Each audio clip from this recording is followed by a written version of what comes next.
Pac-12 expansion update. We talked a lot about the Civil War game, the Apple Cup, recapping that stuff. The Pac-12 expansion reports have come out, and there's a couple pieces that have been written. Here was Bruce Feldman. He was on not game day, the big nooner. The big noon. He's getting his nooner on. He's getting his nooner on over at Fox Sports. Here was Feldman on schools potentially joining the Pac-12 next. Sources tell me that the Pac-12 has some interest in Tulane and Memphis from the AAC. There's a bunch of other schools that they're also considering. Keep in mind, this is not going to be an automatic bid into the CFP. So we'll see how much interest comes on the other side of this as the league reforms itself. As for UNLV, that's a program that seems to make a lot of sense in terms of it's a big market, it's very travel accessible, and that football program under Barry Odom has really improved. But the rub with UNLV is they would have to probably take Nevada too, since it's the same school board, and that issue may make it a deterrent there. One other wild card in this is all the instability around the ACC with Florida State and Clemson and all the saber rattling that's been going on with court cases around there. If something happens with the ACC where it gets destabilized, all bets could be off here. So there's Bruce Feldman over the weekend on the Pac-12. There's noise that it could be Memphis, Tulane. Obviously, you just heard that, and many people have echoed that sentiment. USF is a sneaky team in this conversation. And then also I've seen some saying maybe UTSA as well. Now, Barnes said they want 9, so that'd be what? 3 You're at 6 more. right now, so you need to add 3 more teams. So those are teams. Ideally, I think they'd love to have Memphis and Tulane. I think those are good markets to get into. They're close enough so that for the other sports, you could have travel partners. So soccer, volleyball, basketball. Yes. If they go on the road, they can pick up 2 games with essentially 1 trip. And then if they can extract UNLV from Nevada, if they can find a way to do that, those 9 would be really good. That seems difficult. Dennis Dodd wrote a piece on this, like the TV deals. Everybody he's talked to, the TV deal for that conference, even with those teams, wouldn't really be a whole lot more than what the Mountain West is currently making. So you'd have to be talking about, is Nevada going to get the Cal-UCLA thing where they get a chunk of money? Then is that worth it for UNLV? Maybe it is. To leave them behind. To leave them behind. But that's kind of the rub with UNLV is everybody has mentioned UNLV, and it seems logical. Barry Odom has that thing humming right now. But if Nevada's attached, who knows how likely that is. But Tulane and Memphis are the loudest to be the next members of the Pac-6. It's interesting timing, too, because a lot of these teams that you're discussing and talking about have done noteworthy things recently. And so you kind of have a moment here where you can capture some attention. If you had let's say this happened 5 years ago and you go get Memphis. What was Memphis football doing 5 years ago? I couldn't tell you. Mike Norvell might have been their head coach still. I don't know what he Dan left Lanning? there. Was Dan Lanning still there? Might have still been there. I think he was at Alabama at that point, but he at one point was at Memphis. So there wasn't much discussion about them. Who's currently ranked in the top 25?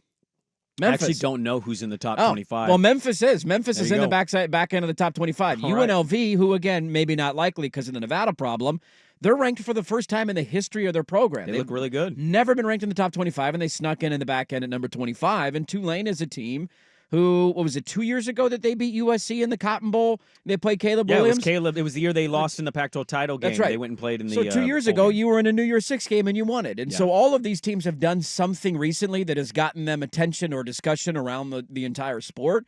And so that's what's unique about it. I saw this weekend, and I personally got excited. I know it's not exactly what Oregon State fan wants, but my main thing has been you have to do whatever you can to avoid this simply being Mountain West 2.0. Like we're just putting a spin on it. It's going to be Mountain West teams with Oregon State and Washington State, and we're going to call it the Pac-12 and act like everything's different when we all know that it's not. You don't think people would view that and just say it's the Mountain West with Tulane and Memphis? I think there's still going to be some of that, but only 4 of the teams in your conference would be Mountain West teams. Tulane, again, just won a New Year's Six bowl game. Memphis is ranked in the top 25, and you would have a coast-to-coast appeal with interesting cities that you could go with big media markets down in the Louisiana area and in Memphis. If you add a UTSA, I think that would be ideal. Then you would have Texas, Louisiana, Tennessee. You get three southern states who all care about football. The fan bases seem to be engaged with what those teams are doing.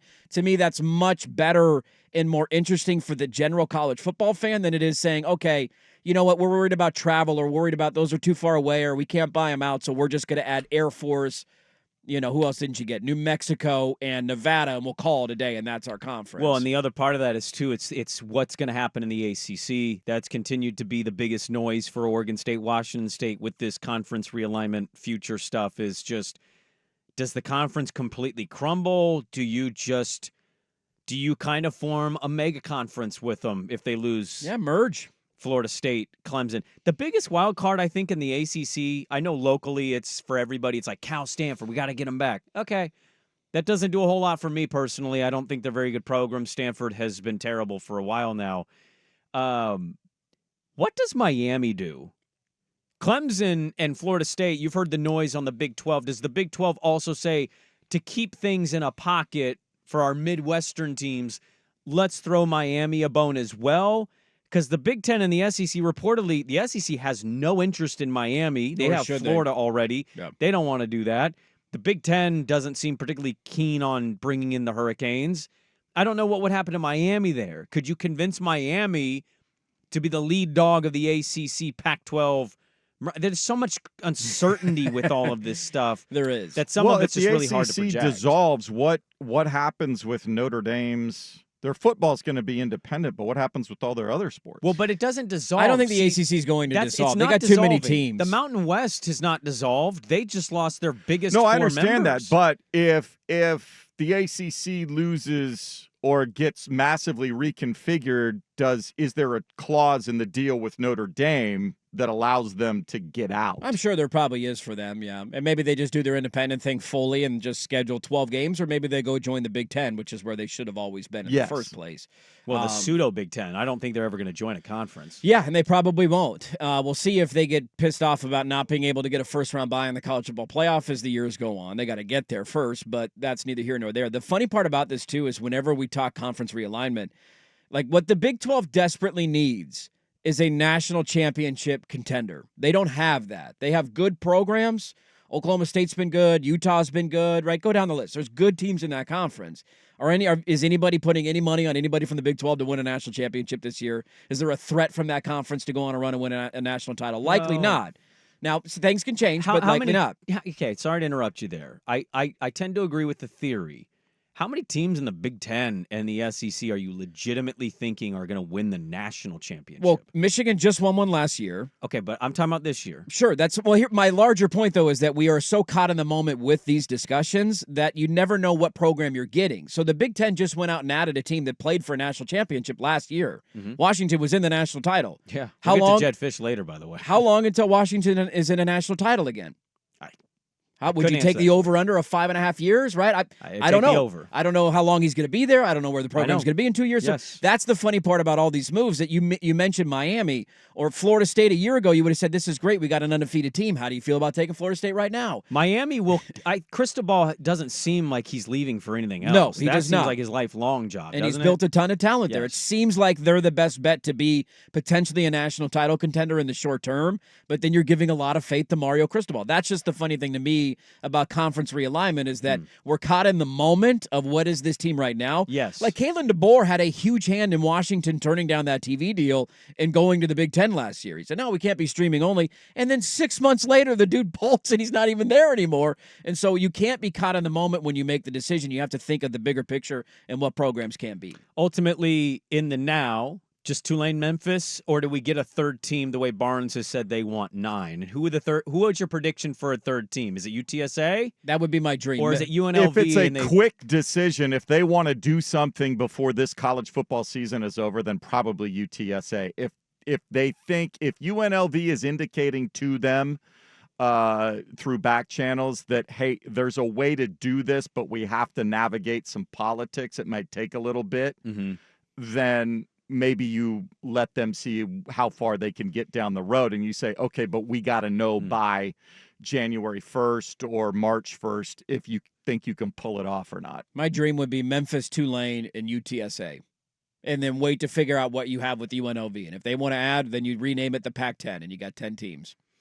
It'll be interesting to keep following this, but the update was Tulane, Memphis are the obvious two. Barnes told Daschle in the Oregonian that they want 9 for conference game scheduling purposes because they want 8 conference games because they want 4 non-conference games.